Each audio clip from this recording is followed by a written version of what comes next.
Money controls almost every decision you make, yet most people never learn how it actually works. We're taught how to earn money, but not how the system behind it operates. That's strange, because money isn't just paper or numbers on a screen. It's a system of power, incentives, and rules that quietly shapes who gets rich, who stays poor, and why prices keep rising. Today, we're going to break that system down, simply from banks to inflation to debt. Let's start with a basic question. What is money? Most people think money is cash, coins, or numbers in a bank account. But money is really just a shared belief. It has value because everyone agrees it has value. In the past, money was backed by physical things like gold or silver. Today, modern money is fiat money, which means it has value because governments say it does. There is no gold behind it, just trust. Now, here's something that surprises most people. Most money does not exist as cash. In fact, over 90% of money exists only as digital numbers inside bank computers. When you see money in your bank account, that money is not sitting in a vault with your name on it. It's just an entry in a database. And this is where banks come in. Banks are not just places that store money. Banks are money creators. When you deposit money into a bank, the bank does not keep all of it. Instead, it keeps a small portion and lends out the rest. This system is called fractional reserve banking, but it goes even deeper than that. When a bank gives out a loan, it doesn't take existing money and hand it to someone else. It creates new money out of thin air by typing numbers into an account. For example, if a bank approves a loan for a house, it simply credits the borrower's account with new money. That money did not exist before the loan.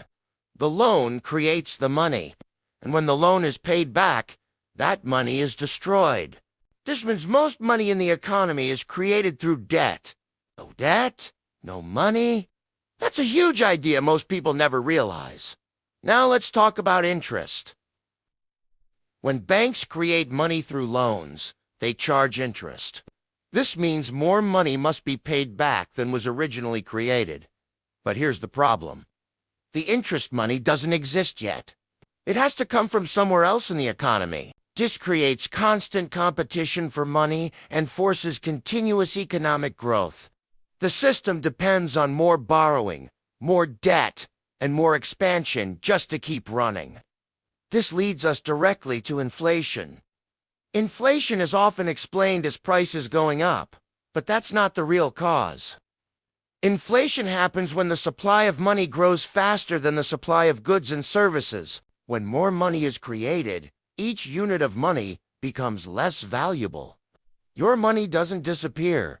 It just quietly loses purchasing power. Think about it like this.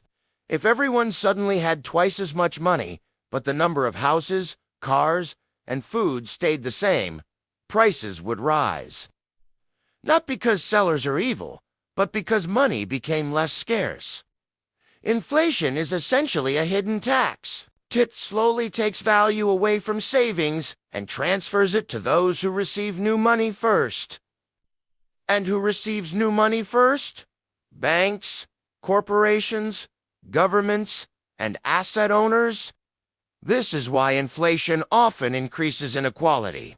By the time new money reaches regular people through wages, prices have already gone up. Savers lose. Debtors and asset owners often win. Now let's talk about debt. Debt is not just personal loans or credit cards.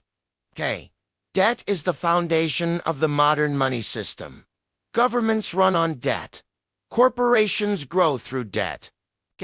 Even money itself is created through debt. Debt allows people to buy things they couldn't otherwise afford, but it also locks them into long-term obligations. Debt is powerful because it brings future labor into the present. When you take on debt, you are promising future time, effort, and income. This is why debt can feel like a trap. It forces people to keep working, even when wages don't keep up with inflation. Governments also use debt, but in a very different way. Governments can borrow massive amounts of money, and central banks can create new money to support them.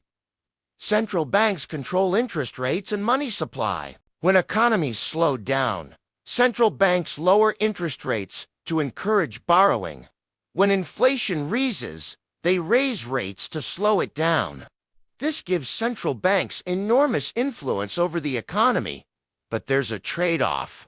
Low interest rates make borrowing cheap, which pushes people into debt and inflates asset prices like housing and stocks. High interest rates reduce inflation, but make debt more expensive, hurting people who already owe money. Every decision helps some and hurts others. Now let's talk about saving. Many people believe saving money is the safest strategy. But in an inflationary system, saving alone often means slowly losing purchasing power.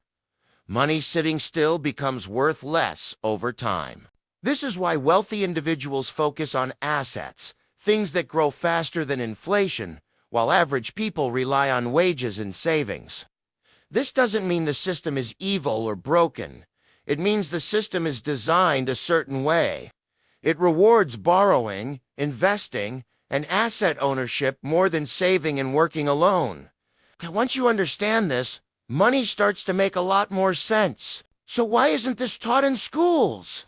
Because understanding money gives people power. When you understand how banks create money, why inflation happens, and how debt works, you stop blaming yourself for systemic problems. You begin to see the rules of the game instead of just playing it blindly. Money is not just math. It's psychology. It's incentives. It's control. And once you see how the system really works, you can make better decisions inside it. You may not be able to change the system overnight, but understanding it puts you one step ahead of those who don't. Money isn't magic. It's a human-made system, and like any system, it follows rules. Learn the rules, and the game changes. If this video helped you see money differently, subscribe to QuickBrain Bytes, where complex systems are broken down into simple, powerful ideas.